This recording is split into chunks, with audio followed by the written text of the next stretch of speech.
नमस्कार साथियों, आप सभी का स्वागत है मेरे YouTube चैनल में। हम बात कर रहे थे EORO एग्ज़ाम सीरीज़ के बारे में। EORO एग्ज़ाम के लिए अगर मैं देखूँ पार्ट बी के ऊपर जैसे कि चर्चा कर रही थी अपने पिछले वीडियो से, उसी को आगे कंटिन्यू करें तो हम देखेंगे कि पार्ट बी की बहुत सारी बातें जो हैं हम कवर कर चुके हैं, जैसे कि राजस्थान नगरपालिका क्रय सामान क्रय व अनुबंध नियम 1974 हमारा कंप्लीट हो चुका था। इसके साथ ही राजस्थान नगरपालिका कार्य संचालन नियम भी हम पूरी तरह से देख चुके थे, समझ चुके थे, बहुत ही सीधा सरल और बहुत ही संक्षिप्त भाषा में हो चुका था। इसके बाद में बचा था तीसरा जो नियम था वो था राजस्थान नगरपालिका समितियों की शक्तियां व कर्तव्य एवं कृत्य नियम 2009। ये भी बहुत छोटा सा ही नियम था, वो भी हमने कंप्लीट कर लिया था। इसके साथ में ही जो शहरी क्षेत्र है वहाँ पर संचालित योजनाएं हैं, 8 योजनाएं जो हमारे सिलेबस में दी हुई है वो भी हमने एक एक करके सभी पढ़ ली थी, उनके फैक्ट्स भी हमने समझ लिए थे। हालांकि कुछ योजनाओं में अब जो नया अपडेट आता गया है, कुछ नए आंकड़े शामिल होते गए हैं, उनको आपको देखना है क्योंकि पहले जो वीडियो वो हो चुके हैं। अब जो भी नए तथ्य आपके सामने, नई जानकारियां आती जाए तो उनको आप अद्यतन करते रहिए। बाकी जो योजनाएं हैं उनका जो मुख्य बातें हैं हम उनको कवर कर चुके हैं। लेकिन EORO एग्जाम का जो एक मोटा सा पार्ट है वो है नगरपालिका एक्ट 2009। ये हमने अभी कंप्लीट नहीं किया था, लेकिन यही काफ़ी बड़ा है और अधिकांश जो प्रश्न है 40 नंबर का जो पार्ट बी है उस 40 में से अधिकांश प्रश्न इसी एक्ट में से आने की संभावना है। तो इसको हमने अभी तक देखा नहीं था। हालांकि जो स्टार्टिंग में जब हमने ये वीडियो सीरीज चालू की थी EORO एग्ज़ाम के लिए, उसमें कुछ एक धाराएं मैंने आपको कंप्लीट करवाई थी, लेकिन बाद में कुछ रीजन से आगे कि मैं उसको आगे कंटिन्यू नहीं कर सकी। लेकिन अब मैंने ये सोचा है कि मैं कैसे जैसे इसको आपको एक्ट को पूरा करवाऊँ। लेकिन अगर मैं आपसे अब ये कहूँ कि मैं आपको राजस्थान नगरपालिका एक्ट पढ़ाने बैठ रही हूँ, अब इसको अगर मैं शुरू से शुरू करूँ तो ये कोई एक रीजनेबल सी बात नहीं लगती है, क्योंकि बहुत से स्टूडेंट, सीरियस स्टूडेंट ऐसे होंगे जो राजस्थान नगरपालिका एक्ट को पढ़ चुके होंगे, चाहे वो YouTube से पढ़ रहे हो या एक्ट लेकर खुद पढ़ने बैठ गए हो या किसी कोचिंग से या किसी टीचर से, कैसे भी जो भी प्रचलित माध्यम है, एक आध बार उन्होंने इसको पढ़ लिया होगा, समझ भी लिया होगा। एज ए रिवीजन की तरह देखें तो सीरियस स्टूडेंट्स के लिए तो ये जो वीडियो सीरीज आने वाली है वो तो काफी कारगर होगी ही होगी। लेकिन जो स्टूडेंट ऐसे हैं कि पहली बार ही नगरपालिका एक्ट लेकर बैठ रहे हैं, अधिनियम की कानूनी भाषा उनको बड़ी ही उलझन भरी लग रही है, तो उन लोगों के लिए भी ये वीडियो कारगर होने वाला है। मेरा ये टारगेट है कि केवल 10 एक क्लासेस में ही इस संपूर्ण नगरपालिका एक्ट को मैं आपको बहुत ही सीधा, बहुत ही सरल और बहुत ही संक्षिप्त भाषा में आपके साथ में साझा करूं और आपको समझाने का एक प्रयास कर सकूं, ताकि कहीं ना कहीं आपके जो अचीवमेंट है, आप EORO बनते हैं तो उसमें कोई मैं एक योगदान कर सकूं तो मुझे बड़ी खुशी होगी। तो यही उद्देश्य लेकर आज आपके सामने मैं उपस्थित हूँ। बिना किसी और प्रस्तावना और भूमिका कहानी के हम सीधे बात करेंगे नगरपालिका एक्ट 2009 पर। इसमें जो चैप्टर्स है, पहले तो काफ़ी सारे चैप्टर्स थे, लेकिन बाद में जो सिलेबस अपडेट हुआ उसमें बहुत से चैप्टर्स को हटा दिया गया है। तो हम सीधा बात करेंगे नगरपालिका एक्ट 2009 है उसके चैप्टर 2 से। जो चैप्टर 1 जो था वो था, उसका प्रारंभिक अध्याय था कि भाई नगरपालिका एक्ट का नाम क्या है, उसका प्रसार, उसका प्रारंभ क्या है। तो बहुत ही छोटी सी बातें हैं, आपको ध्यान में होगी, अब तो आपको मालूम भी होगी, मुझे रिपीट करूं तो कोई औचित्य नहीं है। चलिए फिर भी मैं बता देती हूँ कि राजस्थान नगरपालिका एक्ट, इसका संक्षिप्त नाम होगा राजस्थान नगरपालिका अधिनियम 2009। इसका प्रसार कहाँ होगा तो राजस्थान में, इसमें छावनी क्षेत्र को छोड़कर ये संपूर्ण राजस्थान में प्रसारित होगा। और तीसरा जो बिंदु आता है वो है कि ये कब से लागू होगा, तो ये उस दिन से लागू होगा जिस दिन से इसका गजट नोटिफिकेशन हुआ। तो ये था अध्याय प्रथम। अब हम सीधे बात करेंगे, इसी में एक धारा और थी, वो थी पारिभाषिक शब्दों से संबंधित। तो वो काफी लंबी छोटी बातें हैं, कहीं ना कहीं वो आपको इस एक्ट में आ ही जाएंगी, तो उन पर मैं चर्चा नहीं करूंगी। सीधे बात करते हैं धारा 3 से, जो हमारा मेन कंटेंट जहां से शुरू हो रहा है रिवीजन के लिए। NP एक्ट 2009 और अध्याय 2। अध्याय 2 में धारा 3 से लेकर धारा 50 तक वर्णित है। सीधा शुरू करते हैं धारा 3 से। धारा 3 का जो टाइटल है, उससे पहले हम देखते हैं धारा अध्याय 2 का क्या टाइटल है। अध्याय 2 का टाइटल है नगर पालिकाओं का गठन एवं उनका शासन। ये अध्याय काफी महत्वपूर्ण है क्योंकि इसमें ये बताया गया है कि नगर पालिकाओं का गठन यानी उनका निर्माण किस प्रकार से होगा और वो किस तरह से शासन करेगी। तो इस दृष्टि से देखा जाए काफ़ी महत्वपूर्ण चैप्टर है और 3 से 50 तक की इसमें धाराएं हैं। धारा 3 की बात करते हैं। धारा 3 का जो टाइटल है वो है नगर पालिकाओं का परिसीमन। धारा 3 में काफ़ी सारी बातें कही गई है। पहली तो ये है कि राज्य सरकार अधिसूचना जारी करके किसी भी स्थानीय क्षेत्र को नगर पालिका घोषित कर सकेगी। पहले एक बार आप इसको सुन लीजिए मेरी तरफ से कि राज्य सरकार अधिसूचना जारी करके किसी भी स्थानीय क्षेत्र को नगर पालिका घोषित कर सकेगी या किसी क्षेत्र को नगर पालिका में शामिल कर सकेगी या उसको हटा सकेगी यानी नगर पालिका ही हटा दी जाएगी। और चौथा है उसकी सीमाओं में परिवर्तन कर सकेगी। यानी 4 स्थितियां आ रही है। एक तो ये है कि नई नगर पालिका बना सकेगी, दूसरा ये है कि एक को दूसरे में शामिल कर सकेगी, तीसरा है कि नगर पालिका को ही हटा देगी और चौथा जो है वो है कि उसकी सीमा में परिवर्तन कर सकेगी। अब यहाँ पर हमको आगे ये देखना है क्योंकि हम इसको एज अ रिविजन क्लास देख रहे हैं इसलिए थोड़ा सा फास्ट हम चलेंगे। तो जो नई नगर पालिका बनेगी उसके अकॉर्डिंग कुछ इन चारों ही स्थितियों के अनुसार आगे परिवर्तन जो आएगा उसको समझते हैं। धारा 3 ये कहती है कि अगर कोई नई नगर पालिका बनती है तो फिर उसके सदस्यों का चुनाव 6 माह में किया जाना होगा।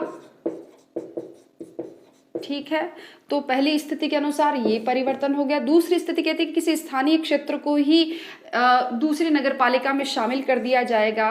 तब क्या परिवर्तन होगा कि इस जो उस क्षेत्र के जो सदस्य हैं वो वहां पर यहाँ के जो अध्यक्ष हैं वो दूसरी जगह पर सदस्य समझे जाएंगे। और तीसरी स्थिति है कि अगर किसी क्षेत्र को जो नगरपालिका थी उसको अब नगरपालिका नहीं रखा गया है, उसको हटा दिया गया है, तो फिर वह क्षेत्र जो है वहाँ के सदस्य भी हटा दिए जाएंगे। और चौथा जो है सीमाओं में परिवर्तन। सीमाओं में परिवर्तन की शक्ति जो है वो कलेक्टर के अधीन रहेगी। ठीक है, ये 4 स्थितियां हैं। इसके बाद में ही नगरपालिका एक्ट की ये धारा 3 है वो आगे 2 तथ्य और हमें बताती है। वो ये है कि अगर गांव के किसी क्षेत्र को नगरपालिका में शामिल किया जाता है तो फिर वहां के जो सदस्य हैं वो अतिरिक्त सदस्य समझे जाएंगे। और वहीं दूसरी बात ये आती है कि अगर पूरे गांव के गांव को ही नगरपालिका बना दिया जाता है तो फिर वहां का उस गांव का सरपंच, उप सरपंच और पंच क्रमशः अध्यक्ष, उपाध्यक्ष और वहां पर सदस्य समझे जाएंगे। अब उस क्षेत्र में क्योंकि वो नगरपालिका बन गया है इसलिए वहां पर नगरपालिक कानून लागू होंगे। अब पंचायती राज अधिनियम वहां पर नहीं चलेगा। वहां की जो उस गांव की परिसंपत्तियां हैं, जो भी एसेट्स हैं और देयताएं हैं, उन पर अब नगरपालिका का अधिकार होगा। तो ये थी धारा 3। बात करते हैं धारा 4 की। धारा 4 ज़्यादा महत्वपूर्ण नहीं है, बहुत सिंपल सी है, छोटी सी धारा है कि नगरपालिक बोर्ड को, इसका टाइटल देखिए, टाइटल ये है कि नगरपालिक बोर्ड को अधिनियम के ऐसे उपबंधों के प्रवर्तन से छूट देने की शक्ति। यानी राज्य सरकार, इसको थोड़ा सा यूं समझ लीजिए, राज्य सरकार किसी ऐसे तर्क संगत कारण यानी जो उसको उचित लगे तर्क संगत कारणों के आधार पर किसी नगरपालिका को छूट दे सकती है। किससे छूट दे सकती है? नगरपालिक एक्ट के अधिनियमों को लागू करने से। क्यों देगी? अगर नगरपालिका ये कहे कि भाई ये जो अधिनियम के उपबंध है ना, वो मेरे लिए यूजफुल नहीं है या हमारे लिए ज़्यादा उपयोगी नहीं है या अनुपयुक्त है, तो वहाँ पर राज्य सरकार क्या करेगी? एक अधिसूचना जारी करके प्रावधान कर सकती है कि उन उपबंधों का प्रवर्तन करने से नगरपालिका को छूट दे सकती है। बात करते हैं धारा 5 की। धारा 5 का जो टाइटल है वो है नगरपालिकाओं की स्थापना और निगमन। ये थोड़ा इंपॉर्टेंट है, इसको देखते हैं कि नगरपालिकाओं की स्थापना किस प्रकार से होगी। कस्बा है, कस्बे में नगरपालिका का गठन किया जाएगा और कस्बे से बड़े लेकिन छोटे शहर में, या उसके लिए पर्टिकुलर वर्ड दिया गया है कि लघु नगरीय क्षेत्र में, लघु नगरीय क्षेत्र में नगर परिषद का गठन किया जाएगा। और इससे बड़े शहर में यानी कि बृहत्तर नगरीय क्षेत्र में, कुछ कुछ वर्ड्स हम सीधे एक्ट से ले लेते हैं, जैसे कि बृहत्तर नगरीय क्षेत्र, लघु नगरीय क्षेत्र। बृहत्तर नगरीय क्षेत्र में नगर निगम का गठन किया जाएगा। क्लियर है? कस्बे में नगर पालिका का, कस्बे से बड़े लघु नगरीय क्षेत्र में नगर परिषद का, और बृहत्तर नगरीय क्षेत्र में नगर निगम का गठन किया जाएगा। ये तीनों ही जो है वो निगमित निकाय कहलाएंगे। निगमित निकाय यानी कि कॉर्पोरेट बॉडी, ये तीनों कहलाएंगे।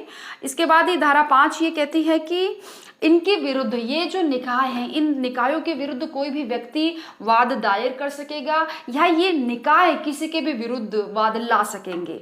इसी तरह से दो तरह के कथन और है। एक है औद्योगिक क्षेत्रों की स्थापना के बारे में, और दूसरा है विकास प्राधिकरणों के गठन के संबंध में। इसको थोड़ा सा समझ लेते हैं संक्षेप में।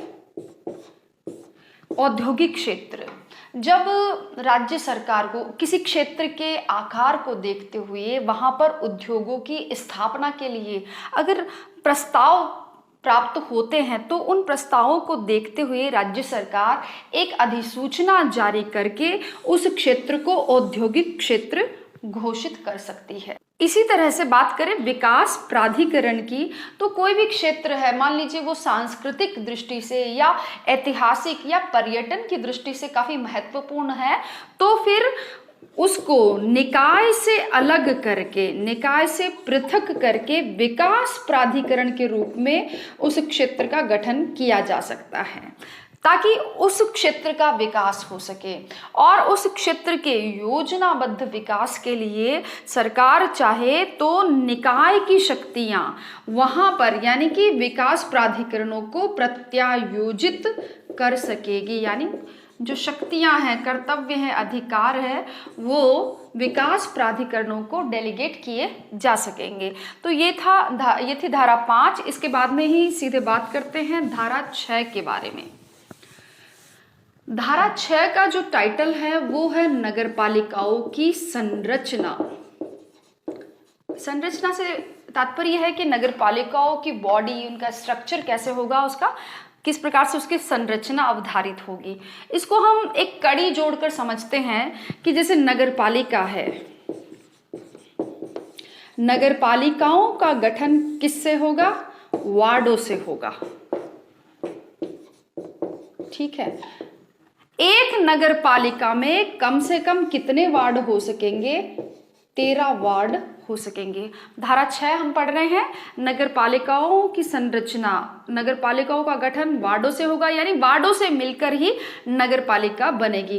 13 वार्ड कम से कम एक नगरपालिका में होंगे, और उन वार्डों का गठन किस प्रकार से होगा, वार्ड किस प्रकार से गठित होंगे, यानी उसके सदस्य किस प्रकार से आएंगे चयनित होकर, तो वो है प्रत्यक्ष निर्वाचन पद्धति से वार्डों का गठन होगा। प्रत्यक्ष निर्वाचन से क्या तात्पर्य है यहाँ पे? तो सीधी सी बात है, वोट देकर। अब वोट कैसे भी दिए जा सकते हैं, चाहे तो आप ईवीएम से या बैलेट पत्र से, तो वोट देकर नगरपालिकाओं के जो वार्डों के सदस्य हैं वो चयनित होंगे प्रत्यक्ष निर्वाचन से। और उसके बाद में देखते हैं कि क्या केवल चयनित ही निर्वाचित सदस्य ही होंगे या कोई और सदस्य भी नगरपालिकाओं में होंगे? तो इसका जवाब है बिल्कुल और सदस्य भी होंगे। कुल 3 प्रकार के सदस्य होंगे।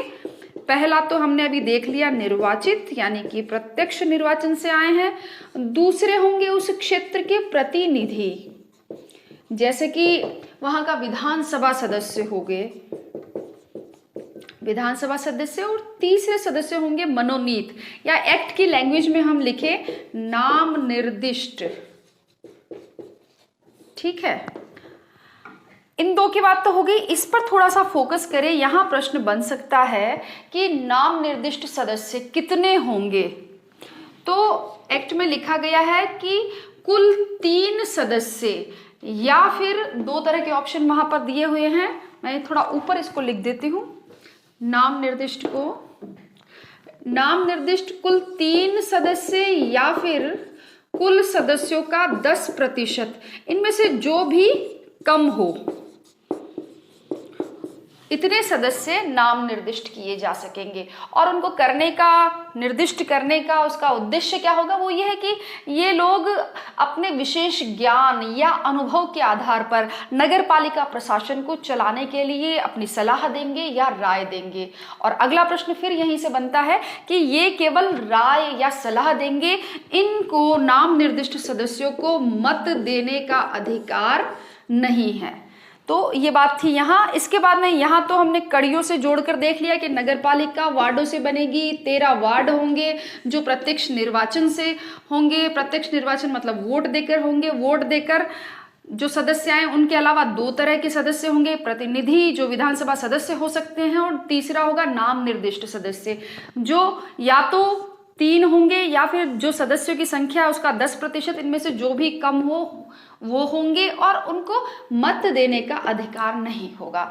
इसके साथ ही हमने 2 बातें यहाँ पर और यहाँ पे देखनी है, वो ये है कि SC, ST और पिछड़े वर्गों के जो सदस्य हैं वो भी इसमें शामिल होंगे, जिनको जनसंख्या के आनुपातिक रूप से प्रतिनिधित्व दिया जाएगा। जनसंख्या के आनुपातिक रूप में उनको रिजर्वेशन दिया जाएगा, SC, ST और पिछड़े वर्गों को। और इसी तरह से आधे स्थान महिलाओं के लिए रखे जाएंगे। तो ये थी धारा 6। इसके बाद में बढ़ते हैं धारा 7 की तरफ। धारा 7 का जो टाइटल है वो है पदावधि, यानी पद की अवधि, या कह लीजिए कार्यकाल। तो यहाँ सीधा सा तात्पर्य है नगर पालिकाओं के कार्यकाल से कि नगर पालिका का कार्यकाल कितना होगा। जरा सी बात है लेकिन ध्यान देने वाली है, और यहाँ से प्रश्न बनता है कि नगर पालिकाओं का कार्यकाल उनकी प्रथम बैठक से अगले 5 वर्ष तक रहेगा। और अगर कोई नगर पालिका इस 5 वर्ष से पहले अगर विघटित हो जाती है तो जो नई नगर पालिका आई है वो शेष की अवधि के लिए कार्यकाल में बनी रहेगी, न कि 5 वर्ष के लिए। छोटे से एग्जाम्पल से समझ लेते हैं कि अगर एक नगर पालिका थी 5 साल की अवधि तक के लिए थी, लेकिन तीसरे साल में ही वो विघटित हो गई है, तो जो दूसरी नगर पालिका आई है वो शेष 2 साल के लिए कार्यकाल में बनी रहेगी, न कि 5 साल के लिए। तो ये थी धारा 7 पदावधि। बढ़ते हैं धारा 8 की तरफ। धारा 8 का टाइटल है नगर पालिका शासन का नगर पालिका में निहित होना। नगर पालिका शासन का नगर पालिका में निहित होना सीधा सा है, कोई ज़्यादा दिमाग यहाँ पर लगाने की आवश्यकता नहीं है कि जो नगरपालिका का शासन है वो इसके अध्यक्षों, यानी कि जो तीनों अध्यक्ष हैं, नगरपालिका, नगर निगम, नगर परिषद, इनके अध्यक्षों में ही निहित होगा। यानी कोई भी शासन है तो कौन चलाएगा? शासक चलाएगा। तो नगरपालिका का जो शासन है वो नगरपालिका में निहित होगा।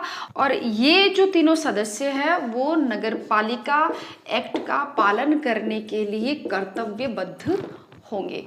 तो इतनी सी है धारा 8। इसके बाद बात करते हैं धारा 9 की। धारा 9 का टाइटल है वार्डों का विभाजन। वार्डों का विभाजन। वार्डों का विभाजन जनसंख्या के आधार पर होगा और उसका अनुपात वही होगा जो नगरपालिका के स्थानों की कुल संख्या का उसकी जनसंख्या के साथ है। यानी नगरपालिका के लिए निर्धारित कुल सीटों की संख्या के बराबर उसे वार्डों में विभाजित किया जाएगा और ये जो विभाजन है वो जनसंख्या के अनुपात में गठित होगा। ठीक है, इसके बाद में देखते हैं धारा 10। धारा 10 का टाइटल है वार्डों का अवधारण। वार्डों का अवधारण किस प्रकार से किया जाएगा। तो यहाँ पर निर्वाचन हेतु, थोड़ा समझ लें इसको, निर्वाचन हेतु वार्डों की सीमा और उसके लिए आरक्षित स्थान, जैसे कि SC, ST, OBC और महिलाओं के लिए आरक्षित स्थान निर्धारण करने के लिए राज्य सरकार आदेश जारी कर सकेगी। और दूसरी बात जो इस धारा में देखने लायक है वो ये है कि वार्ड जो है वो सभी भौगोलिक रूप से कॉम्पैक्ट एरिया होंगे और उनका अवधारण यानी उनका संख्यांकन या नंबरिंग अगर कहें तो नंबरिंग वाला ये प्रश्न यहाँ पर पूछा जा सकता है कि नंबरिंग कहाँ से होगी। तो अगर दिशा की बात करें तो दिशा उत्तर पश्चिमी दिशा से ये प्रश्न बन सकता है। और अगर कोण पूछ लिया जाए तो वायव्य कोण से, वायव्य कोण से उसका वार्डों का संख्यांकन या नंबरिंग की जाएगी। और इसके साथ ही यहाँ पर एक बात और है धारा 10 में कि अगर किसी को इन वार्डों के इस अवधारण से आपत्ति है तो वो 7 दिन के अंदर अपना आक्षेप दायर कर सकता है, जो अगर उचित हुआ तो उसके अनुरूप उस पर कार्यवाही की जाएगी। तो ये थी धारा 10 वार्डों का अवधारण। तो इस तरह से हम देखें तो अब तक हमने 10 तक धाराएं देख ली हैं। हम पढ़ रहे थे, एक बार देख लेते हैं अध्याय 2 जिसका टाइटल था गठन, नगर पालिकाओं का गठन व शासन। इसमें हम धारा 3 से लेकर धारा 50 तक का अध्ययन करेंगे। अब तक हमने देख ली थी धारा 3, 4, 5, 6, 7, 8, 9, 10। धारा 11 की तरफ मैं आगे बढ़ूँ इससे पहले एक बार रिवीजन कर लेते हैं। धारा 3 जो हमने देखी थी परिसीमन से संबंधित थी। धारा 4 कुछ उपबंधों के प्रवर्तन से छूट हमने देखी थी। और 5 में देखा नगर पालिका की स्थापना और निगमन। इसके बाद में हमने पढ़ी धारा 6। धारा 6 में था नगर पालिकाओं की संरचना। धारा 7 पदावधि या कार्यकाल से संबंधित थी। धारा 8 कहती थी कि नगर पालिक शासन का नगर पालिका में निहित होना। ठीक है, नगर पालिका शासन नगर पालिकाओं में निहित। नंबर 9 जो धारा थी हमने पढ़ी थी वार्डों के विभाजन से संबंधित थी। और धारा 10 जो थी वार्डों का अवधारण। ठीक है, यहाँ तक क्लियर है, कोई डाउट नहीं है। इसके बाद में हम आगे बढ़ते हैं धारा 11 की तरफ। बात करते हैं धारा 11 की। धारा 11 इसका शीर्षक है नगर पालिकाओं के लिए निर्वाचन। बड़ी सिंपल सी धारा है, समझने में भी। नगर पालिकाओं के लिए निर्वाचन, नगर पालिकाओं के लिए निर्वाचन कौन करवाएगा? तो धारा 11 कहती है कि राज्य निर्वाचन आयोग नगर पालिकाओं के निर्वाचनों का संचालन करने के लिए निर्वाचन संबंधित समस्त कार्य जैसे वोटर लिस्ट तैयार करना हो गया आदि, तो ये जो कार्य है वो राज्य निर्वाचन आयोग द्वारा निर्देशित होंगे, संचालित होंगे या नियंत्रित होंगे, कुछ भी कह सकते हैं। कोई भी नगर पालिका है तो उस नगर पालिका के गठन के लिए निर्वाचन, उसकी अवधि समाप्ति से पूर्व या अगर कोई नगर पालिका विघटित हो रही है तो विघटन की तारीख से 6 मास की अवधि में चुनाव करवाना। विघटन की, ये थोड़ा सा इंपॉर्टेंट है, विघटन की तारीख से 6 मास की अवधि में चुनाव करवाया जाना आवश्यक है, अनिवार्य है। अच्छा, इसके साथ ही जो इस धारा में 11 में और कहा गया है कि राज्य सरकार जो है वो राज्य निर्वाचन आयोग को स्टाफ उपलब्ध करवाएगी ताकि निर्वाचन आयोग जो अपने कर्तव्य है उनका भली भांति निर्वहन कर सके। तो सिंपल है धारा 11, निर्वाचन के लिए एजेंसी होगी निर्वाचन आयोग। विघटन की तारीख से तो 6 माह की अवधि में अथवा कार्यकाल की समाप्ति से पूर्व उसका निर्वाचन होना चाहिए और साथ ही स्टाफ जो है वो राज्य सरकार द्वारा उपलब्ध करवाया जाएगा। बात करते हैं धारा 12 की। धारा 12 आगे ये कहती है प्रत्यायोजन यानी शक्तियों का प्रत्यायोजन। किसकी शक्तियों का प्रत्यायोजन? प्रत्यायोजन शक्तियों का। किसकी शक्तियों का? राज्य निर्वाचन आयोग।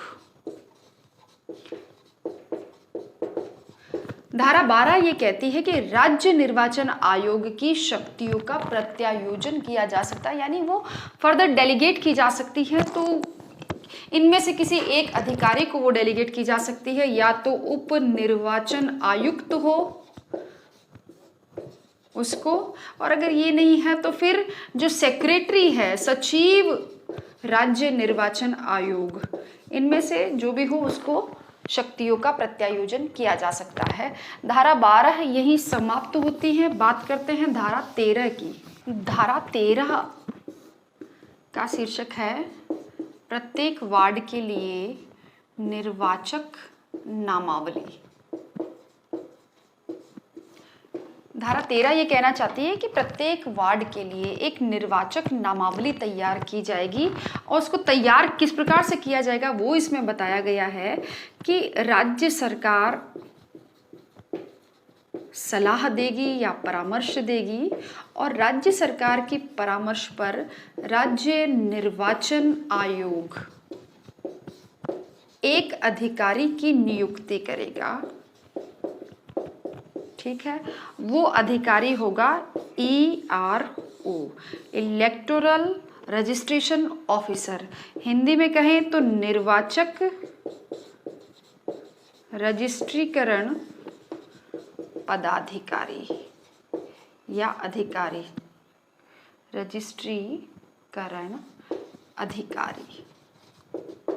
ठीक है, राज्य सरकार की सलाह पर राज्य निर्वाचन आयोग द्वारा एक निर्वाचक रजिस्ट्रीकरण अधिकारी की नियुक्ति की जाएगी, जिसका कार्य होगा उस वार्ड के लिए निर्वाचक नामावली को तैयार करना। ठीक है, न केवल तैयार करना बल्कि उसको पुनरीक्षित करना, उसको लगातार अपडेट करना, उसको प्रकाशित करना, और इतना ज़्यादा काम है तो इसकी सहायता के लिए एक AERO सहायक निर्वाचक रजिस्ट्रीकरण अधिकारी, असिस्टेंट इलेक्टोरल रजिस्ट्रेशन ऑफिसर भी एक नियुक्त किया जाएगा जो इसकी हेल्प करेगा। ठीक है, पहली बात तो ये थी। दूसरी बात धारा 13 में ये थी कि एक वोटर के लिए क्या तो योग्यताएं हैं और क्या अयोग्यताएं हैं। ठीक है, तो मैं यहाँ लिख देती हूँ वोटर। ठीक है, और एक तरफ हम देखते हैं योग्यता और दूसरा है अयोग्यता। धारा 13 ये कहती है कि कोई भी वोटर कैसे माना जाएगा कि वोटर है। एक तो निर्धारित तिथि को वह 18 वर्ष की आयु पूर्ण कर चुका हो, और दूसरा ये है कि वो जो वोटर है 18 वर्ष की आयु वाला, वह उस वार्ड का मामूली तौर पर निवासी हो, यानी वहां पर रह रहा हो। और अयोग्यताएं देखें तो अयोग्यता ये है कि वो जो है वहां पर या तो मानसिक रोगी है कोई व्यक्ति, या गंभीर बीमारी से ग्रस्त है तो वो वहां का वोटर नहीं माना जाएगा, या फिर कि वो अतिक्रमी है, अगर वहां पर अतिक्रमण करके या अनधिकृत कब्जे के रूप में वो वहां पर रह रहा है तो वो उस वार्ड का निवासी या वोटर नहीं माना जाएगा। और इसके अलावा अगर वो हॉस्टलर है, अध्ययन के लिए छात्रावास में रह रहा है, तब भी वो, क्योंकि वो अस्थायी रूप से रह रहा है, वो वहाँ का निवासी नहीं है, इसलिए वो वोटर की श्रेणी में नहीं आएगा। तो ये थी धारा 13 जो हमें निर्वाचक नामावली के बारे में बताती है। इसके लिए एक ERO होगा, उसकी सहायता के लिए AERO होगा। 18 वर्ष की आयु और वहाँ का मामूली तौर पर निवासी हो तो वोटर होगा। अन्यथा अगर कोई मानसिक रोगी है, गंभीर रोगी है, अतिक्रमी है या अस्थायी रूप से निवास कर रहा है तो वह वोटर की श्रेणी में नहीं आएगा। बढ़ते हैं धारा 14 की तरफ। धारा 14, इसका टाइटल है निर्वाचक रजिस्ट्रीकरण। जो सूची है, वोटर लिस्ट है, उसमें रजिस्ट्रीकरण के लिए क्या अयोग्यताएं हैं। वोटर लिस्ट के लिए अयोग्यताएं, यानी ये योग्यता आपके पास में नहीं है तो आपका नाम उसमें जोड़ा नहीं जाएगा वोटर लिस्ट में, या जुड़ गया है तो काट दिया जाएगा। वो कौन कौन सी ऐसी अयोग्यताएं हैं उनको देख लेते हैं। पहली अयोग्यता ये है कि वो अगर भारत का नागरिक नहीं है तो उसका नाम वोटर लिस्ट में नहीं जोड़ा जाएगा। जो पहली शर्त है, भारत का नागरिक होना चाहिए, तो नागरिक न हो तो वो अयोग्य होगा। दूसरा ये है कि अगर किसी न्यायालय ने, सक्षम न्यायालय ने उस व्यक्ति को पागल, दिवालिया, मानसिक रूप से विकृत चित्त घोषित कर दिया हो तो भी उसका नाम नहीं जोड़ा जाएगा। ठीक है। और इसके अलावा अगर उसने कोई भ्रष्ट आचरण या अन्य अपराधों में लिप्त पाया जाता है, तब भी ऐसे व्यक्ति का नाम वोटर लिस्ट से तत्काल ही काट दिया जाएगा। ये थी धारा 14। बढ़ते हैं धारा 15 की तरफ, बात करते हैं धारा 15 की। धारा 15 का टाइटल है मिथ्या घोषणा, यानी किसी भी प्रकार की गलत घोषणा या गलत सूचना देना। अगर किसी व्यक्ति ने किसी दूसरे का नाम गलत जुड़वा दिया है या नाम गलत कटवा दिया है, अथवा जो अभी हमने धारा 14 में देखी, कोई भ्रष्ट आचरण, कोई अपराध हो, तो ऐसी कोई सूचना अपने बारे में छिपाई है और गलत वोट दे दिया है, इस तरह की कोई भी मिथ्या घोषणा की है, तो उसके लिए क्या प्रावधान है वो धारा 15 में बताए गए हैं। किसी भी तरह की मिथ्या घोषणा करने पर 1 वर्ष का कारावास या 2 से 5,000 तक का जुर्माना लगाया जा सकता है, अथवा दोनों से ही दंडित किया जा सकता है। ठीक है, ये थी धारा 15। बात करते हैं धारा 16 की। मैं 16 और 17 साथ साथ ही करवा देती हूँ, धारा 16 और धारा 17। धारा 16 कहती है मुख्य निर्वाचन अधिकारी के बारे में, ठीक है, और धारा 17 कहती है जिला निर्वाचन अधिकारी के।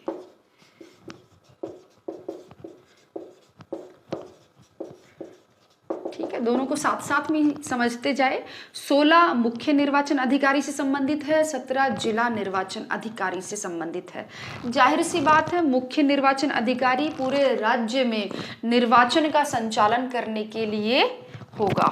ठीक है, उसका दायित्व होगा पूरे राज्य में निर्वाचनों का संचालन करना, जिसकी नियुक्ति कौन करेगा?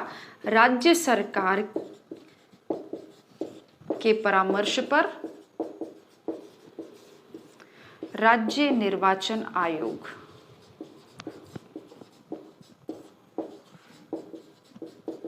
नियुक्ति करेगा। और सेम ही बात यहाँ पर है जिला निर्वाचन अधिकारी। जिला निर्वाचन अधिकारी का कार्य होगा उस जिले के सभी नगरीय निकायों के निर्वाचनों का संचालन करना।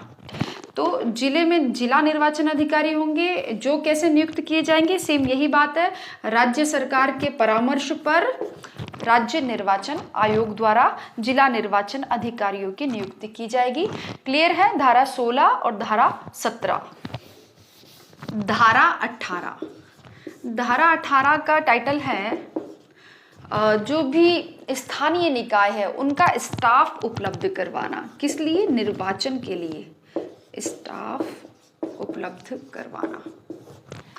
यानी जब भी चुनाव होंगे तब जो स्थानीय प्राधिकारी है, निकाय है, वो अपने कार्मिकों को निर्वाचन आयोग को उपलब्ध करवाएंगे ताकि निर्वाचन से संबंधित कार्यों का संचालन हो सके। यानी निर्वाचन के लिए कार्मिकों की नियुक्ति निर्वाचन आयोग में होगी। और इसके साथ में देख ली जाए धारा 19। धारा 19 कहती है कि ये जो स्टाफ नियुक्त होंगे, जो राज्य निर्वाचन आयोग के पास में आएंगे चुनाव करवाने के लिए, तो वे नियुक्त स्टाफ प्रतिनियुक्ति पर कहलाएंगे कि भाई इनकी प्रतिनियुक्ति है निर्वाचन आयोग में। तो ये धारा 19 थी।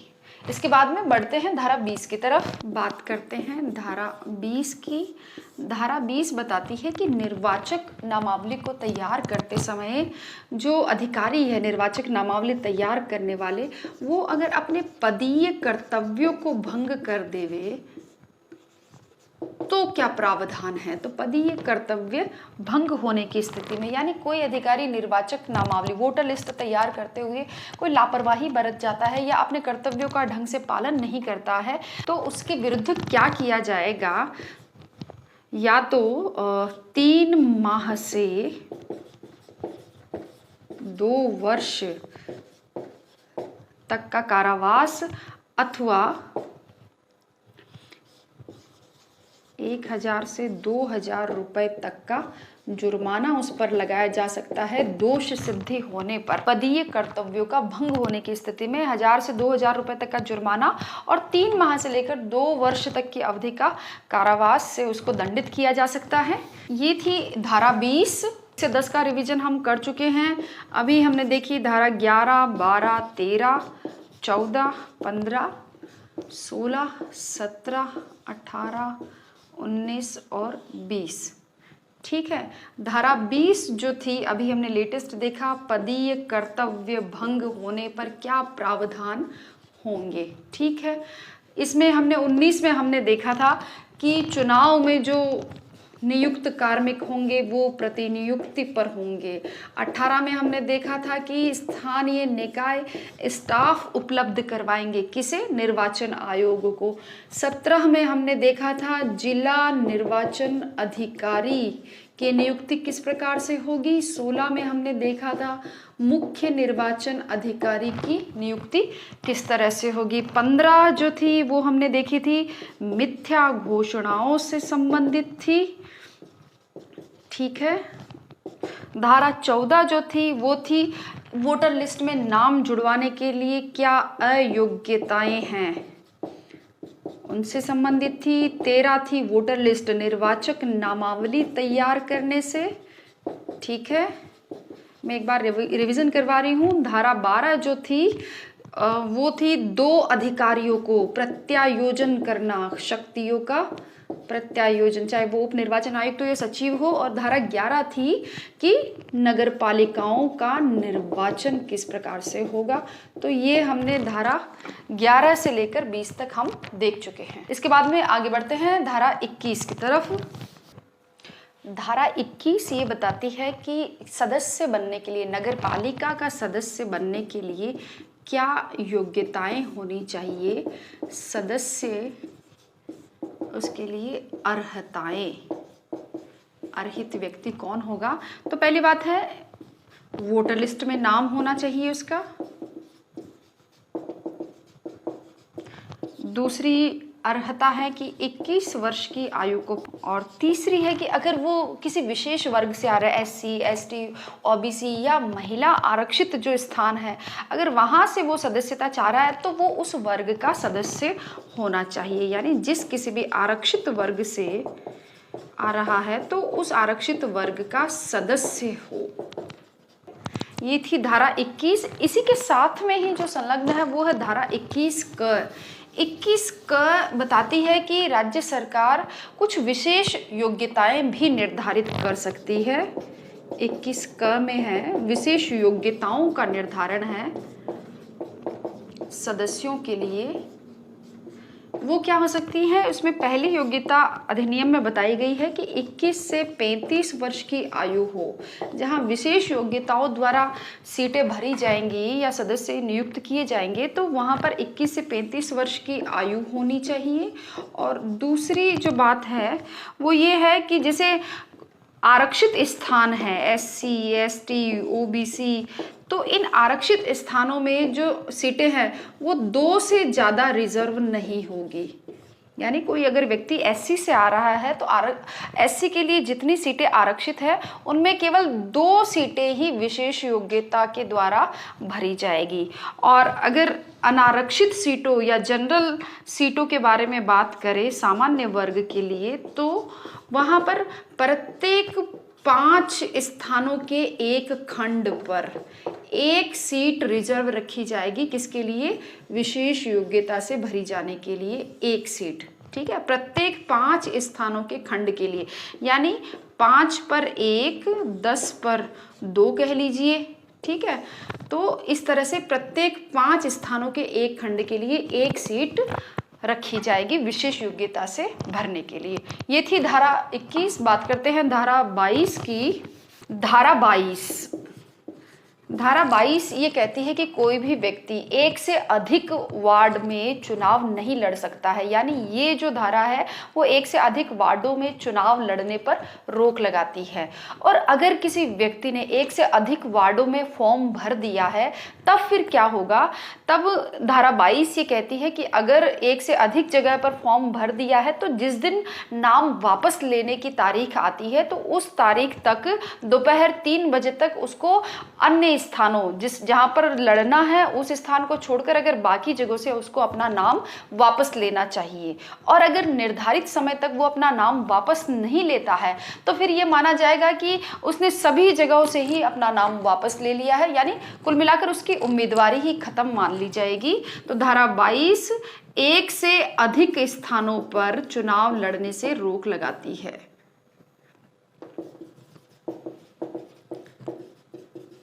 धारा 23 वाहनों और ध्वनि विस्तारकों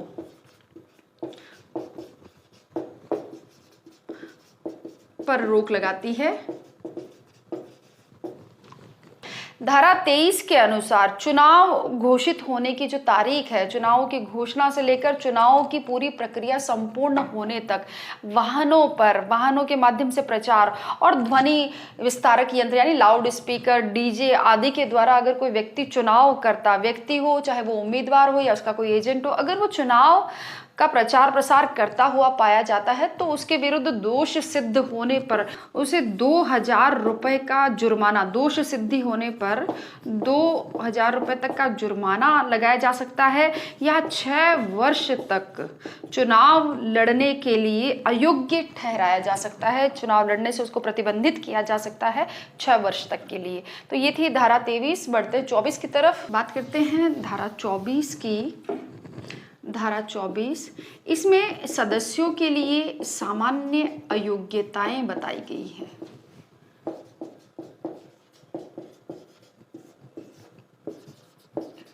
अयोग्यताएं